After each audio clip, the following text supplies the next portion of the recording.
Bueno, en esta clase vamos a introducir métodos adicionales al método de Euler que hemos utilizado como base para introducir cuestiones conceptuales. Entonces vamos a comenzar con lo que llamamos el método implícito ponderado. O sea, digamos, en general vamos a decir que ¿qué vamos a buscar? Vamos a buscar, por un lado, puede ser métodos más precisos que el método de Euler, y por otro lado, métodos que tengan algunas propiedades diferenciales respecto del método de Euler. Entonces, como ya hemos advertido, un método implícito, en el caso de un método implícito estamos en búsqueda de una propiedad más fuerte respecto de la estabilidad. En el fondo buscamos estabilidad incondicional, es decir, no estar limitados por el paso.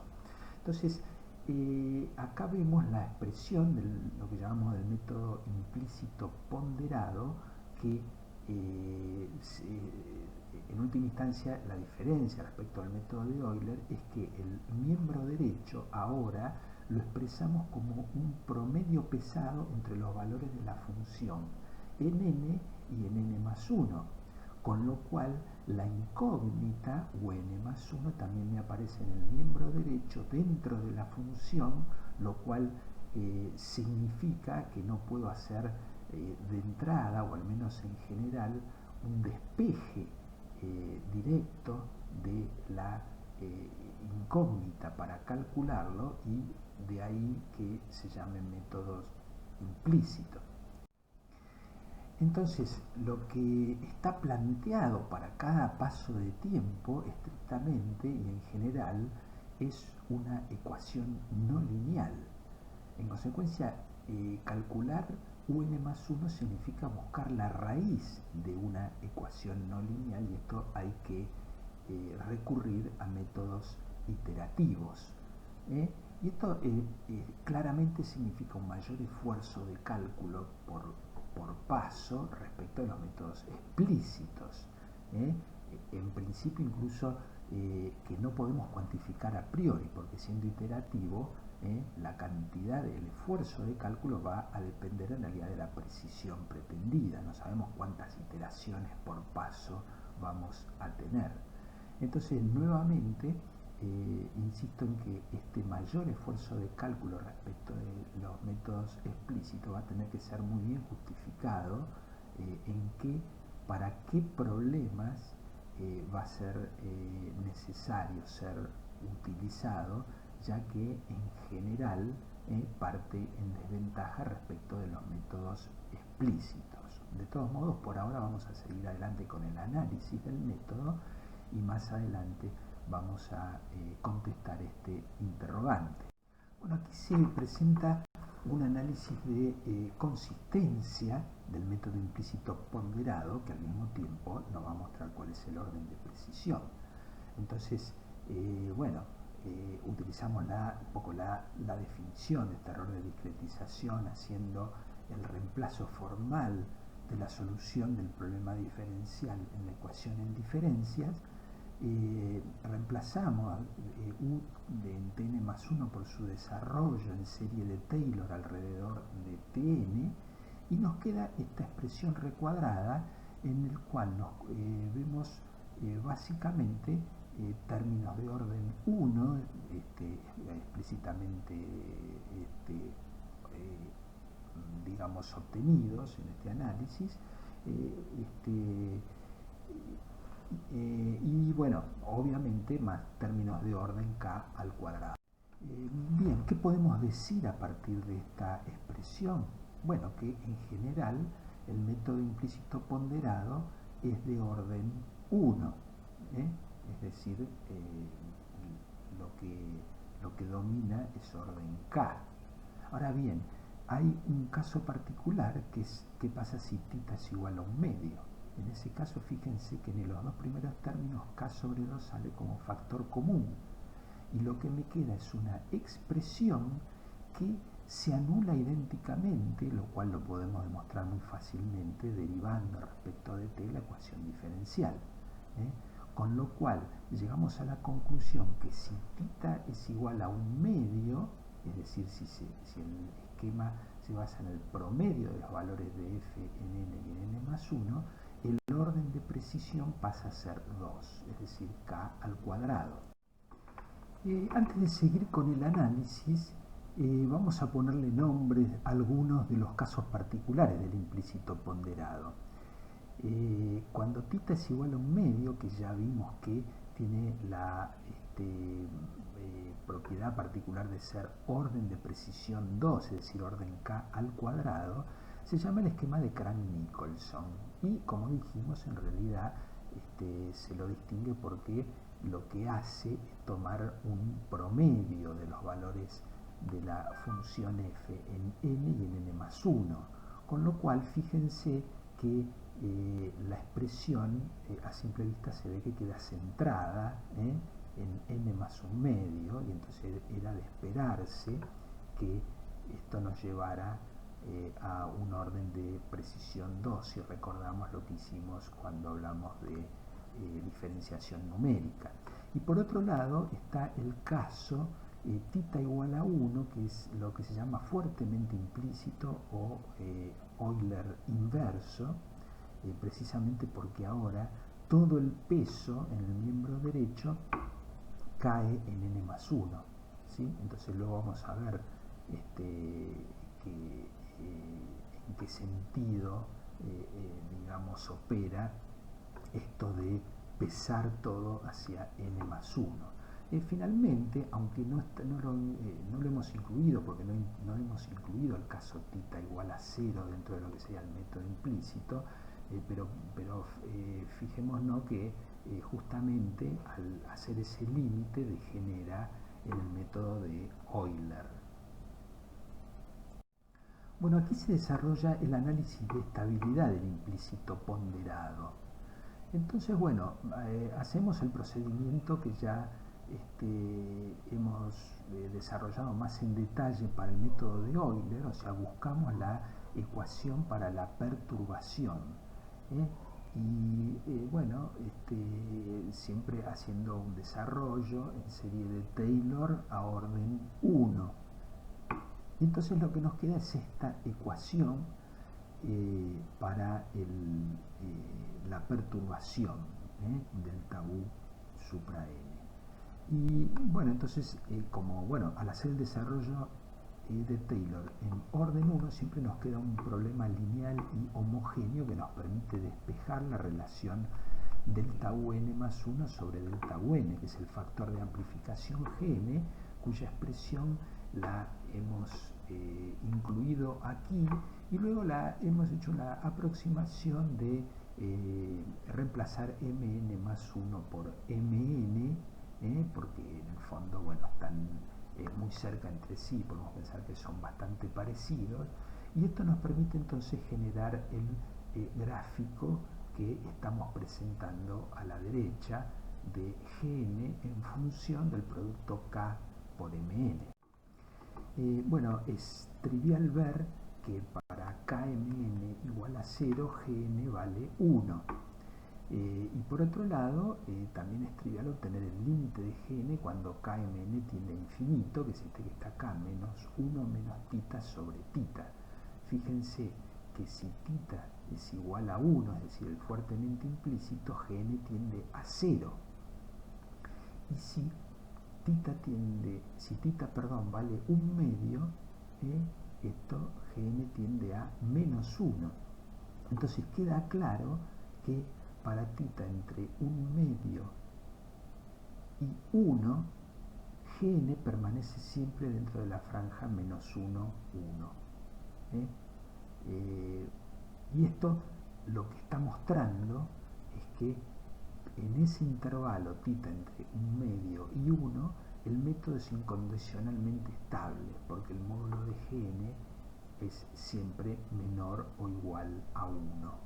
Si tomáramos un θ menor que 1/2, claramente empezaría a cortar la recta horizontal igual a menos 1, tal como se ve en la figura, y en consecuencia ya nos aparecería una condición, es decir, un valor límite para el producto K por mn, es decir, algo similar a lo que habíamos visto para el método de Euler, quizá un poquito más relajado, menos estricto si θ es mayor que 0, pero eso no nos interesa.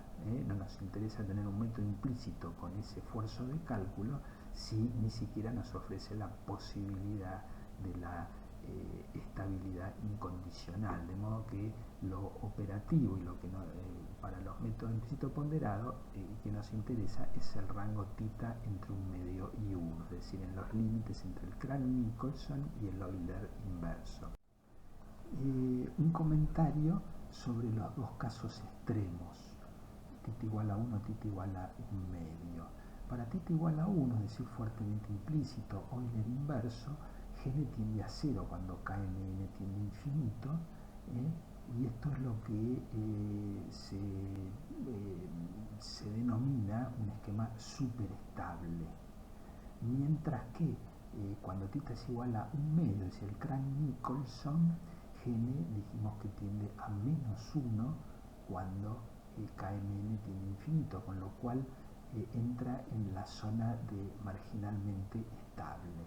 Entonces, esto es interesante porque si bien nosotros hemos hecho análisis de estabilidad lineal, la no linealidad del problema puede complicar el cumplimiento de la condición de estabilidad. Fijémonos que la condición de estabilidad es K relacionado con 1 sobre Mn, pero justamente Mn va cambiando con n en un problema no lineal. Entonces, nosotros no conocemos a priori el valor ese de Mn, con lo cual en problemas donde las no linealidades son fuertes puede ser complicado cumplir la condición de estabilidad todo el tiempo. Entonces, estar trabajando, por ejemplo, con θ igual a 1 medio en los márgenes de estabilidad nos puede llevar a que inicialmente sea estable, pero en algún momento se inestabilice. Y por otro lado, por ejemplo, tomar un θ igual a 1 nos aseguraría de que no nos vamos a encontrar con ese tipo de dificultad. Bueno, ahora pasamos a otra familia de métodos, volvemos a los métodos explícitos y en particular vamos a hablar de los que se llaman métodos de Runge-Kutta. Entonces esto es en realidad es una familia en la cual se pueden construir esquemas de cualquier orden de precisión. Y obviamente, como es de esperarse, a mayor orden de precisión, mayor va a ser el esfuerzo de cálculo por paso. Esto es una condición que aparece en todos los problemas que hemos visto. Mayor precisión requiere mayor esfuerzo de cálculo. Y entonces lo que sí tenemos que ver que frente a una familia extendida de métodos posibles, si existe algún óptimo, es decir, uno podría ir aumentando el orden y en consecuencia aumentando el paso de cálculo, manteniendo la precisión. Ahora, ¿existe algún óptimo? Es decir, que si sigo aumentando la precisión para aumentar el paso de cálculo, de todos modos el esfuerzo total de cálculo es mayor. Bueno, eso es una pregunta que también tenemos que contestar. Vamos a presentar primero algunos métodos de Runge-Kutta de orden 2. Empezamos por lo que se llama el método del punto medio. Aquí está expresado de una manera práctica, tanto para ser implementado como para ser interpretado. Entonces, fijémonos que lo que se hace primero es hacer la estimación del valor de u en un paso fraccionario, en n más 1 medio, utilizando el método de Euler. Y en un segundo paso se utiliza ese valor para centrar f justamente en n más 1 medio y de ahí obtener un más 1 en una forma que se ve que tiende a ser centrada, y entonces ahí ya queda más claro que esto debe conducir a un orden 2. Por supuesto, esto hay que demostrarlo Pero bueno, es simplemente seguir un procedimiento similar al que ya hemos mostrado para Euler, y efectivamente da que el orden de precisión del método es 2. Por otro lado, haciendo un análisis de estabilidad similar al que hicimos para Euler, se llega a una conclusión o a una condición que es exactamente la misma que para Euler. El límite de estabilidad está dado por un valor de k igual a 2 sobre mn. Finalmente tengamos en cuenta que el esfuerzo de cálculo por paso, medido en términos de la cantidad de veces que hay que computar la función f, es 2. Necesitamos 2 valores de la función f. Esto implica obviamente un esfuerzo de cálculo adicional sobre el método de Euler, es decir, para ganar esta precisión hacemos más esfuerzo de cálculo. Y bueno, para cerrar también enfatizamos que el valor un más un medio es solo un valor auxiliar que se desecha. Como parte de la solución solo debemos considerar el valor un más 1 calculado. En segundo lugar, como método de Runge-Kutta de orden 2, presentamos lo que se llama el método de Euler modificado. Fíjense que en este caso lo que se hace es una primera estimación del valor de u en n más 1 utilizando Euler. A eso le llamamos un sombrero de n más 1. De vuelta, este es un valor auxiliar que luego se descarta. En el segundo paso, entonces, calculamos un más 1 utilizando el promedio de los valores de la función en n y en n más 1, un poco al estilo de lo que sería un Crank-Nicolson, solo que esta vez es un paso absolutamente explícito, porque en n más 1 utilizamos el valor estimado en el primer paso, de modo que así completamos el cálculo de un más 1. Bueno, también operando, obviamente se puede mostrar que esto es efectivamente orden 2, orden k al cuadrado. También se puede demostrar que la condición de estabilidad sigue siendo la misma que para los anteriores, k menor o igual que 2 sobre mn. El esfuerzo de cálculo nuevamente está medido por 2 evaluaciones de la función f. Un tercer método de Runge-Kutta de orden 2 que vamos a presentar se lo llama el método de Heun.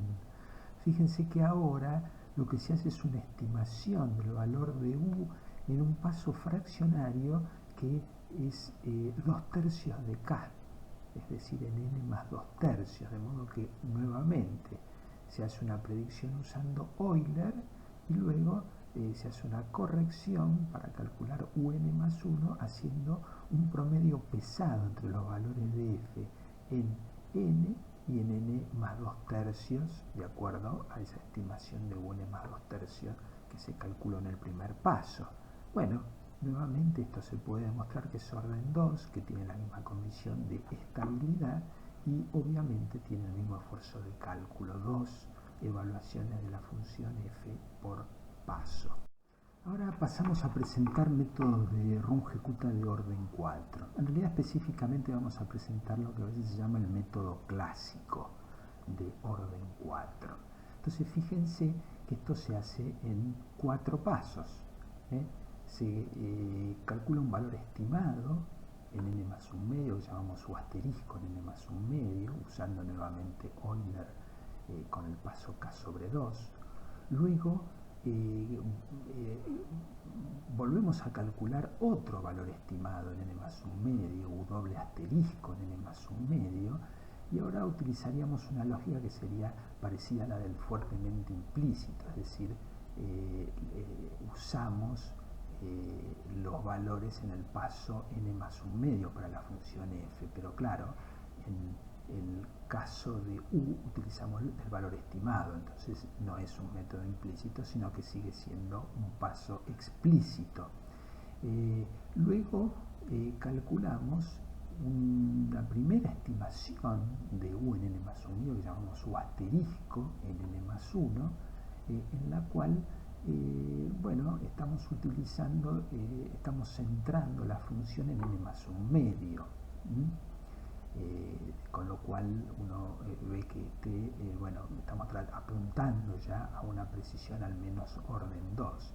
Y finalmente, en realidad, para obtener el orden 4, lo que hay que hacer es este cálculo, que es un promedio pesado entre los valores de f calculados en n, luego en n más un medio con los dos valores estimados de u, y finalmente en n más 1 con el valor estimado de u. Bueno, esto se puede demostrar que efectivamente es orden 4, es orden k a la cuarta.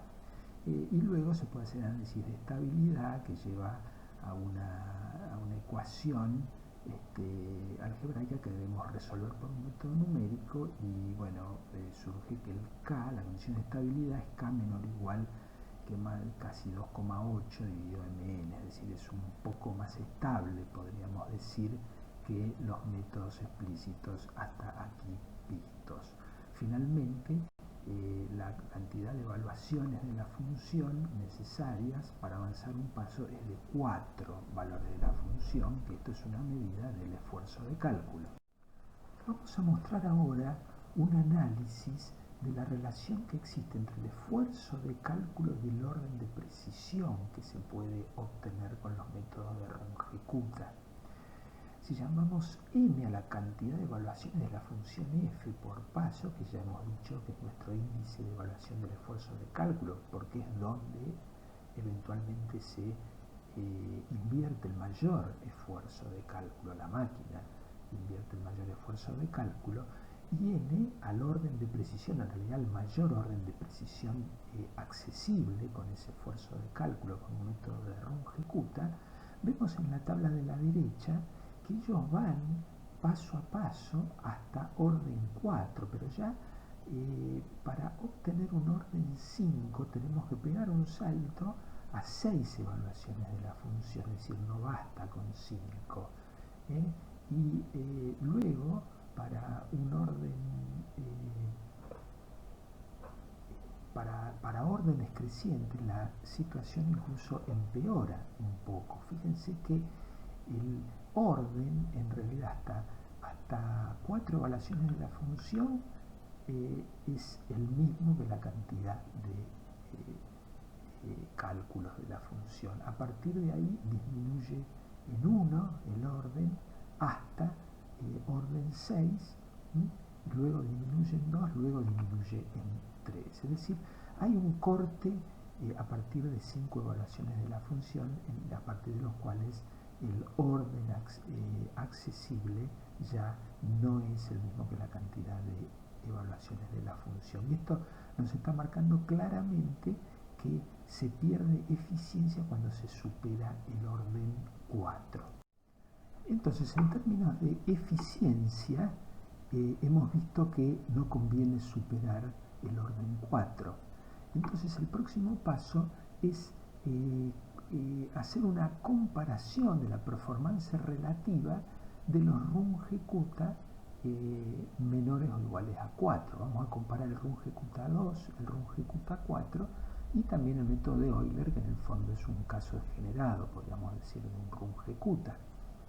Entonces, ¿qué comparación vamos a hacer? Bueno, comparar las precisiones que se obtienen en la solución para el mismo esfuerzo de cálculo.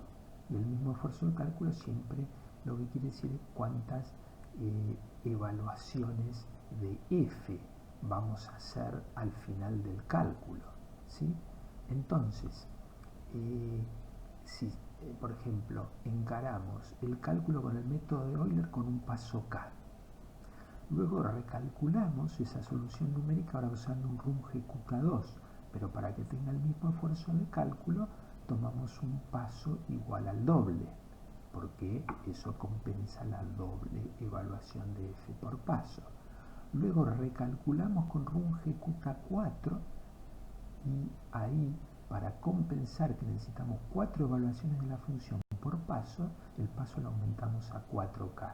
Luego comparamos las precisiones de la solución, y esto se puede ver que da en favor del Runge-Kutta de orden 4. Quiere decir que el Runge-Kutta de orden 4 es el esquema óptimo en el sentido de que es con el que podemos obtener la máxima precisión para el mismo esfuerzo de cálculo total. En este ejemplo se resuelve el problema diferencial de u a de t igual a menos u más 1 con condición inicial 0 por el método de Euler modificado Runge-Kutta 4. Y está el resultado de, digamos, la solución analítica, es decir, la solución del problema diferencial. Acá se indican los resultados para pasos de 0,1, pero el cálculo en Euler se hace con un paso igual a un cuarto de eso, 0,025, y Euler modificado igual a la mitad, 0,050, de modo de mantener el mismo esfuerzo de cálculo, y se ve a simple vista que la precisión del Runge-Kutta 4 es claramente más alta que la de los otros dos métodos, confirmando lo dicho. El Runge-Kutta 4 entonces es de alguna manera el método más emblemático como método explícito para resolver el problema de valores iniciales. Resulta interesante establecer una asociación entre lo que son estos métodos de integración de ecuaciones diferenciales con los métodos de integración de funciones que hemos visto en las clases de integración numérica. Para ello debemos hacer la hipótesis de que la función f solo es función de t, en cuyo caso entonces nuestro problema diferencial en rigor se reduce a una integración numérica directa. Entonces, si aplicáramos Euler modificado a esta situación, se observa aquí que el esquema se reduce directamente a la regla del trapecio. Y por otro lado, si tomáramos el Runge-Kutta 4, método clásico, que está reescrito ahí, se observa,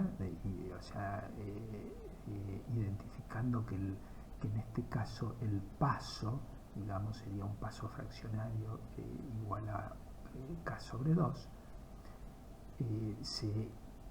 se observa que la fórmula se reduce a la regla de Simpson. Es decir, esto de alguna manera es importante para ver que todos los temas que estamos viendo de alguna manera tienen interrelaciones entre ellos, y deben mostrar consistencia, que es lo que estamos mostrando en última instancia.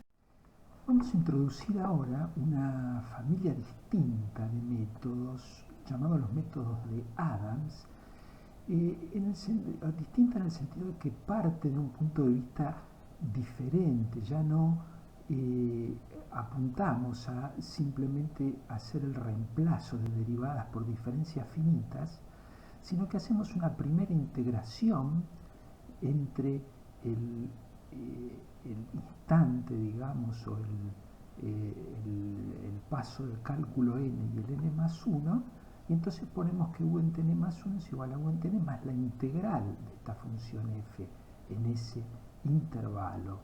Y entonces lo que tenemos que hacer para obtener el método es utilizar o reemplazar la función f por una función aproximante.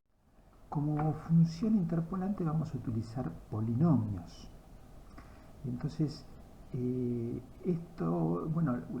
la característica fundamental del método es que se basa también en valores de la función en pasos anteriores, empezando por ejemplo en el paso n menos l, ¿sí? Que el l puede ser variable, como vamos a ver. Entonces, pero arrancando en un menos l tenemos dos posibilidades: que el polinomio interpolante se apoye en los valores de u hasta un más 1 inclusive, en cuyo caso surgirá una un método implícito o que excluya al paso n más 1, en cuyo caso surgirá un método explícito. Entonces el hecho de apoyarnos en valores de la función en pasos anteriores caracteriza al método como parte de lo que se llama familia de métodos multipaso. Bueno, al ser métodos multipaso, esto aumenta el orden de la ecuación en diferencias, porque las ecuaciones en diferencias también tienen, así como las ecuaciones diferenciales, tienen un orden. Nuestra ecuación diferencial es orden 1, ya sabemos, porque solo aparece derivada hasta la derivada primera, digamos. Ahora, nuestra ecuación en diferencia, el orden de la ecuación en diferencia surge haciendo la diferencia justamente entre el índice mayor y el menor que aparece entonces en esta función aproximante. Y ahí vemos que si es implícito, el orden de la ecuación va a ser L más 1. Y en el caso explícito va a ser L, ¿sí?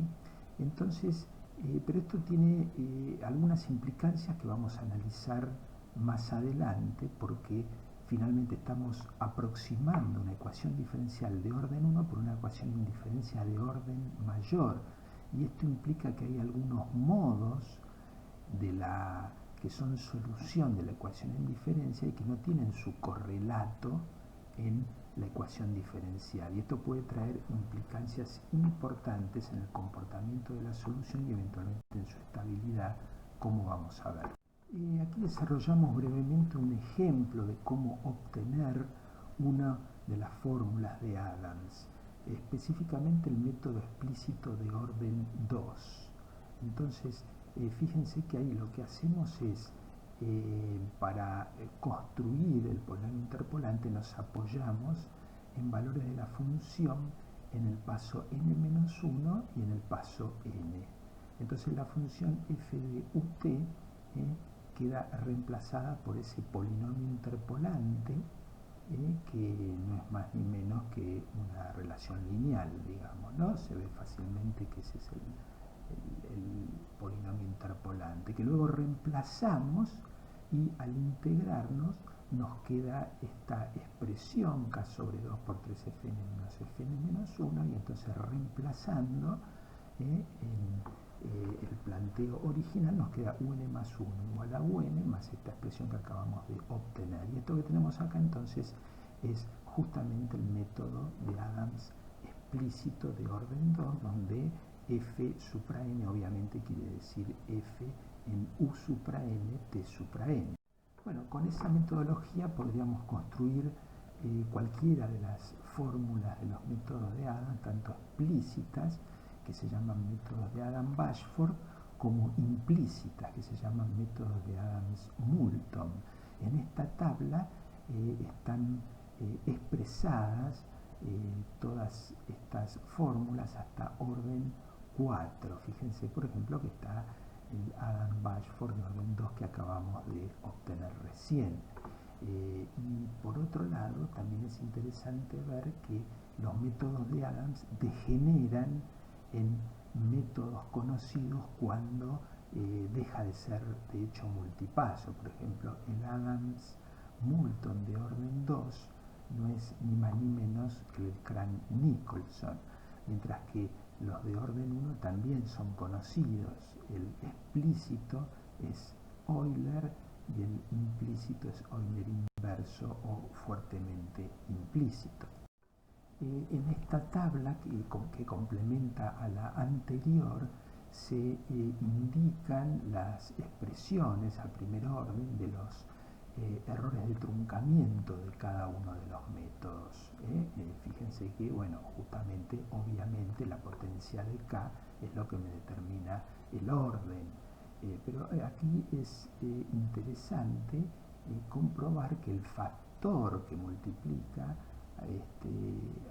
es siempre menor para los Adams-Moulton que para los Adams-Bashford, es decir, serían más precisos, pero claro, son implícitos, lo cual implicaría mayor esfuerzo de cálculo.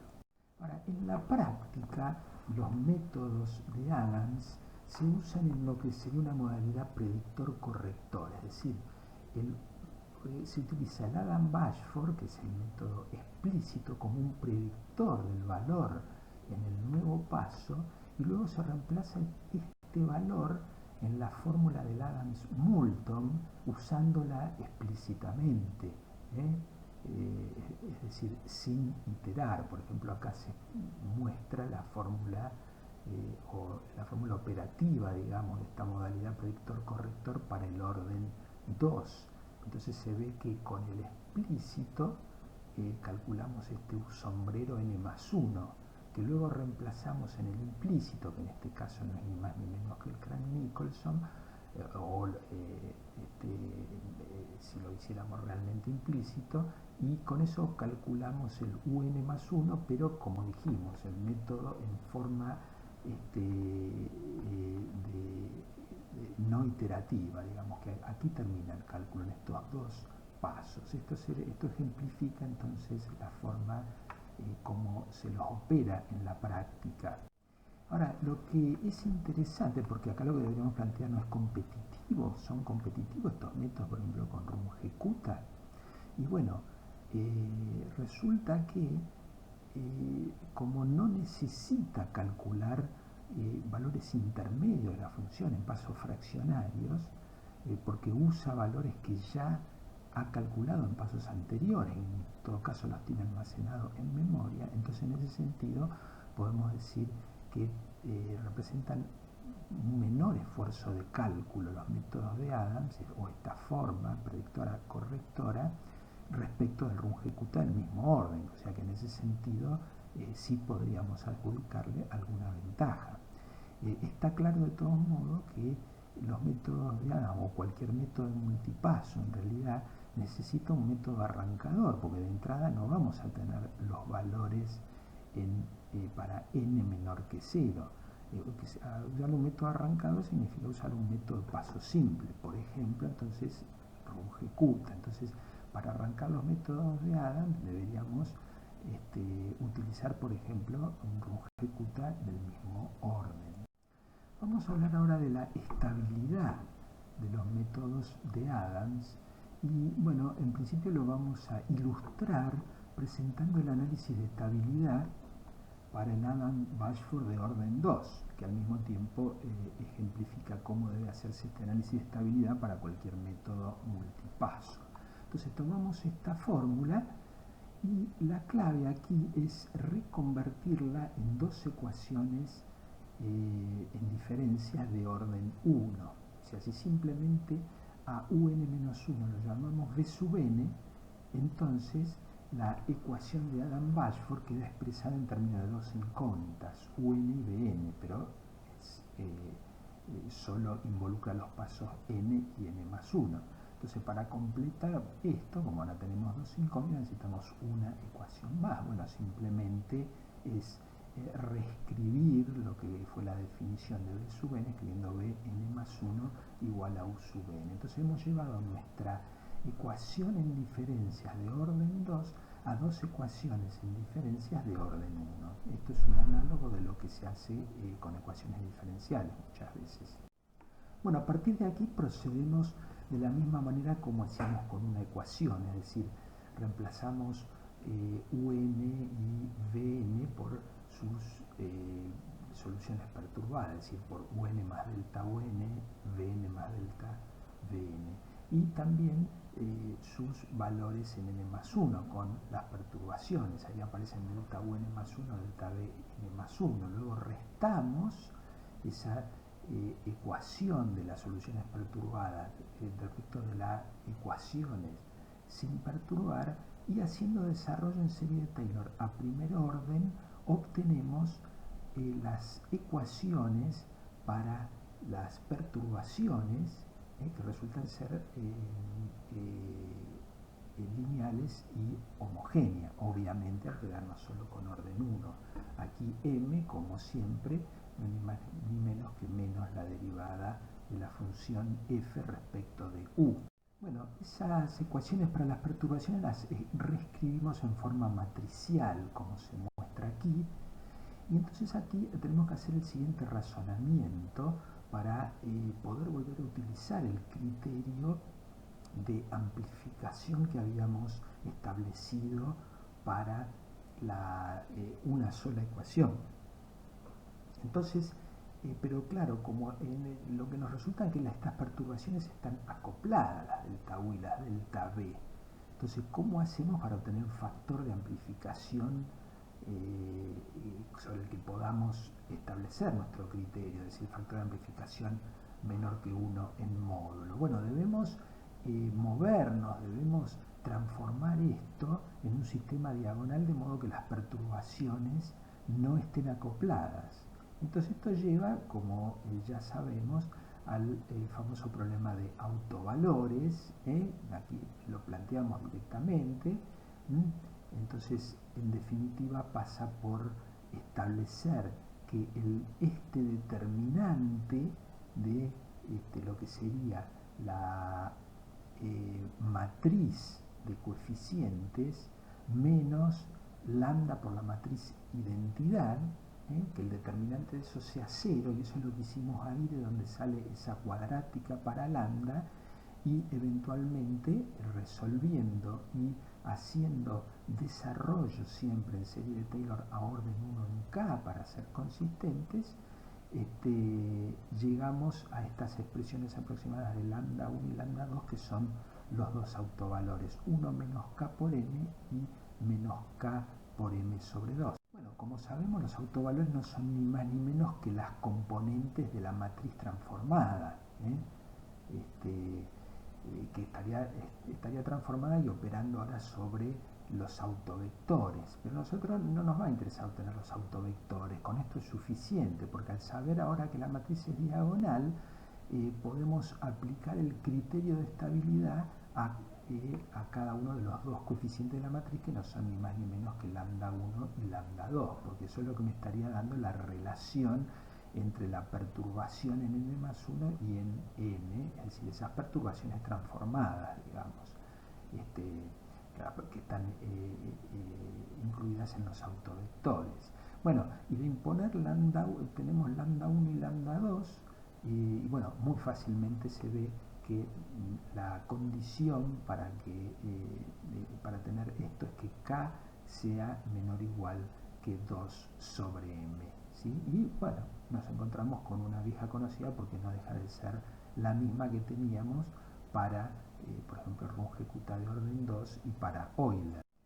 Bueno, vamos a introducir otro método, también de paso múltiple, estrictamente es de paso doble, y lo llamamos paso doble centrado. Acá volvemos a la idea de reemplazar derivadas por diferencias finitas. Entonces resulta bastante natural decir, bueno, la tomo centrada en n, a la diferencia que me representa la derivada de orden 1. Entonces es un más 1 menos un menos 1 sobre 2k, de donde, y esto es explícito claramente porque despejo un más 1 en función de los valores en n y en n menos 1, como se observa aquí.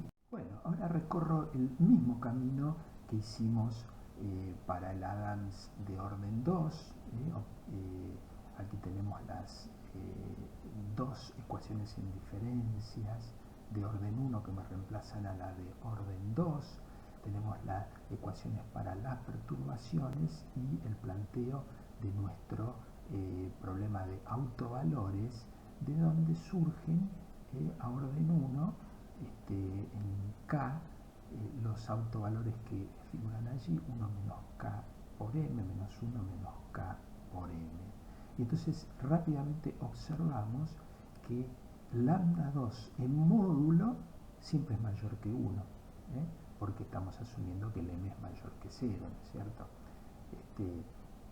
Y esto nos da que este método es incondicionalmente inestable, es decir, no funciona para ningún valor de K.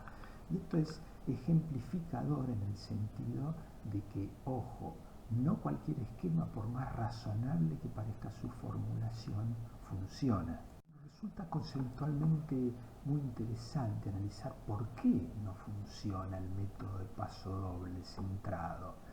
Entonces esto lo vamos a ejemplificar simplificando un poco el problema base y tomando la función f de ut igual a menos a por u, algo que ya hemos hecho anteriormente, que a partir de la condición inicial nos da esta solución del problema analítico, u de t igual a u sub 0 por e a la menos a por t. Entonces a esa le aplicamos el método de paso doble centrado y llegamos a esta ecuación en diferencias. Un más 1 igual a un menos 1 menos 2k por a por 1.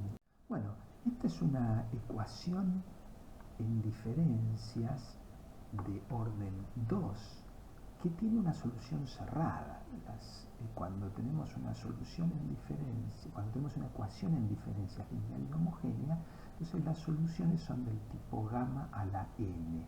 Fíjense aquí algo muy importante.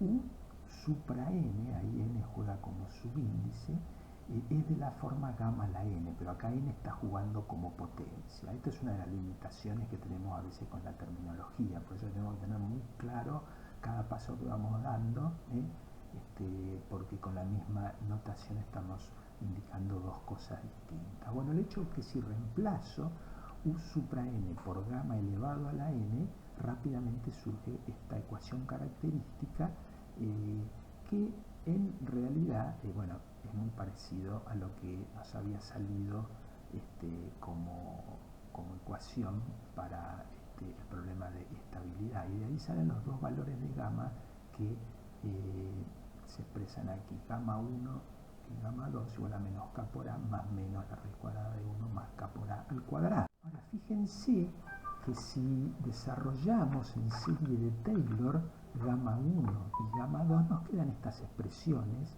que ponemos aquí, y en los tres primeros términos reconocemos para gamma 1 el desarrollo, o coincide con el desarrollo de a la menos k por a y menos c a la k por a respectivamente. Quiere decir que son esencialmente iguales salvo términos de orden k por a al cubo. Bueno, esto lo vamos a utilizar ahora con ventaja para identificar las características de las dos componentes de la ecuación en diferencias. Entonces, siendo que hay dos componentes, en realidad la solución cerrada de nuestra ecuación en diferencia va a ser de la forma C1 gamma 1 a la n más C2 gamma 2 a la n. Reemplazando gamma 1 y gamma 2, me queda que sería C1 por e a la menos nk por a, y el C2 va con un menos 1 a la n y el e a la nk por a, obviamente con este error de orden k por a al cubo. Entonces rápidamente fíjense que e a la menos nk por a no es ni más ni menos que e a la menos a por tn, de modo que rápidamente identificamos que la primer componente de la solución de la ecuación en diferencia es genuina en el sentido que es la que está asociada a la solución del problema diferencial. En cambio, la segunda la debemos llamar parásita, porque es una componente que no tiene su correlato en la ecuación diferencial. Y no podíamos esperar que fuera así porque la ecuación diferencial es de orden 1, tiene una sola componente. Ahora esta componente parásita encima es oscilatoria, con el menos 1 a la n, que va positiva, negativa, y no acotada porque crece exponencialmente con el paso, tal como se ilustra en el gráfico de la derecha. Entonces, que es lo típico como uno reconoce, digamos, empíricamente que está teniendo un problema de inestabilidad numérica, oscilaciones no acotadas. Eso es siempre un problema, y con esas oscilaciones tienen, si ustedes quieren, una longitud de onda igual a 2 veces el paso, con lo cual rápidamente uno reconoce que esto es un problema numérico, el problema está en nuestro método y tenemos que trabajar para corregirlo. Entonces, una enseñanza que surge de este análisis particular, pero es una enseñanza general, es que en métodos multipasos solo pueden funcionar aquellos en los cuales la componente genuina es dominante. Entonces, ¿qué tendríamos que pedir nosotros?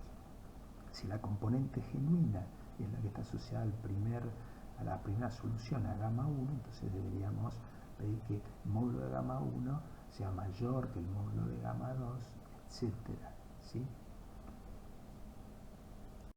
Aprovechemos un paso más en este análisis para todavía clarificar otro aspecto adicional. Fíjense que, bueno, el U supra 0 es la condición inicial, U sub 0, pero nosotros también necesitamos, siendo un método de paso doble, una condición adicional, U supra 1, que es lo que nos tiene que dar esencialmente un método de arranque, ¿sí?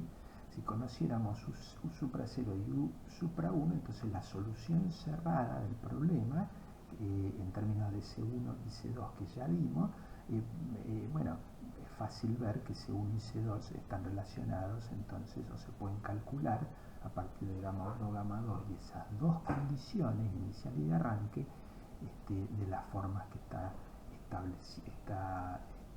indicado aquí. Esto nos permite ver que si U supra 1 está calculada, vamos a decir, exactamente, es decir, si U supra 1 es gamma 1 por U sub 0, como debería ser si solo estuviera activa la componente genuina. Entonces, si U supra 1 fuera gamma 1 por U supra 0, entonces C2 daría 0, no se activaría la componente parásita, con lo cual todo funcionaría, digamos, funcionaría nuestro método. El problema es que en cada momento nosotros estamos cometiendo errores de redondeo, entonces por pequeño que sea, no vamos a lograr, por empezar, que U sub 1 es igual a gamma 1 por U supra 0, y aunque lo lográramos en un primer paso, no lo podríamos garantizar a continuación, de modo que en realidad esto es interesante para entender cuál es el mecanismo que dispara la inestabilidad, que en este caso es el error de redondeo, entonces, que dispara la componente parásita no acotada, y entonces necesariamente el método se hace inestable.